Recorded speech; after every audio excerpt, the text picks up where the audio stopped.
Hello everyone and welcome back. Today I'm going to customize Matchbox VW Golf. But first of all, I wanted to share with you some of my earlier works with this kind of Golf GTI. I know it is hard to believe, but this white VW Golf GTI started its life as a pickup truck. Yes, it was Hot Wheels VW Caddy. If you remember, Hot Wheels released this casting few years ago. And here it is. I had to cut the base and make it shorter, as well as the body itself. I also had to extend the size of each one of the doors, because on Golf GTI there are bigger doors. So here you can see the difference. And here's another one. It is an old Matchbox car. I'm not too sure if it is a real 1:64 scale car, but overall it is a nice casting. The one thing that I don't like with this casting are the taillights. As you see, they are too small and not too accurate as the real life car.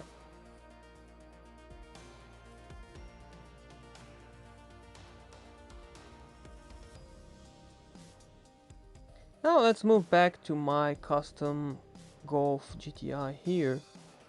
You can see I had to add B-pillar as well as C-pillar and also a roof section. I know you could think that I was really crazy to turn a Caddy pickup truck into a Golf GTI. However, back then I didn't have any VW Golf casting under my hands, so I had nothing to lose, so I tried it and it turned out really nice.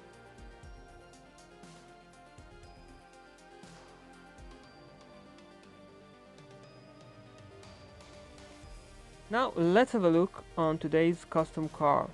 It is the latest version of Mattel for the VW Golf Mark 1.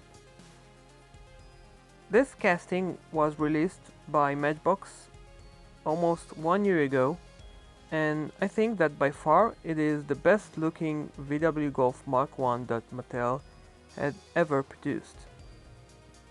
I was prepared with this set of wheels. I've ordered them online from eBay, especially for this car, but then after some checking I found out that they were a little bit too big for this car.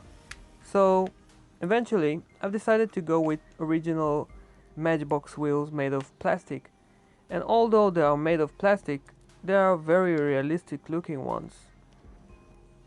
So right after finding the correct wheels for this car, I've decided to change the right height of this body by changing the position of the wheels. So I'm going to trim the base a little bit in order to find the correct position that I want this car to have.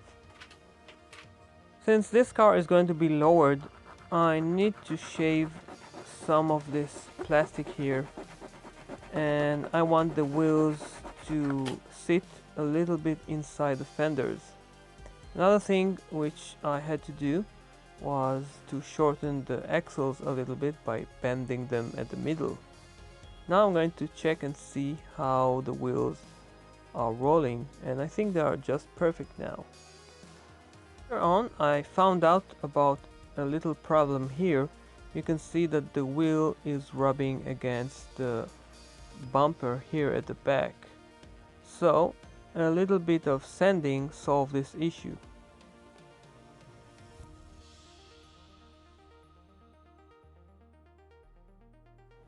I've noticed something really strange with this car. You can see here the rear post is very large, and I think it is related to some cost-effective issues with the making of this car, and that is the reason Matchbox had decided to put a very dark tinted window in order to conceal this very large post. I'm always assembling the car together just to see that everything is okay, because I don't want to find out that something is wrong after the car is painted. So now I'm just checking to see if the car is rolling nicely. Since I really like all my custom cars to be able to roll, even though they are lowered to the ground as this one. It is time to reveal the car, and here it is. I have detailed the interior with red, also some red surrounding for the grille as if it is a real Golf GTI, and also some nice black trimming around the windows and windshield. There are also tiny decals added and some details front and back, bumpers, headlights, taillights and license plates. I really like the height of the car. It is now perfect. The wheels are not touching the fenders from the inside since I've trimmed them with my Dremel, and I really like the black fenders as well. So please tell me what do you think about this one. Although this video is a little bit short, you have to know that it took me quite a while to complete this car, since I had to hand paint many tiny details for this car. You can see the red interior part here, and also the grille, which was a very nerve-wracking process. After completing this car, I have noticed that it is a very small car. I have made a little bit of comparison between Hot Wheels and Matchbox, and then I have noticed another thing. It is a very narrow car, and that is because Hot Wheels are allowed to use fender flares on their products, not like Matchbox. With that being said, I still love this casting very much, since I'm not a big fan of fender flares. I really like the classic looks of this model, and I really like this choice of color. Please tell me your thoughts down below. Right before the end, I wanted to leave you with a little surprise I've made. It is my first stop motion video. Bye bye. Round one. Ready, go!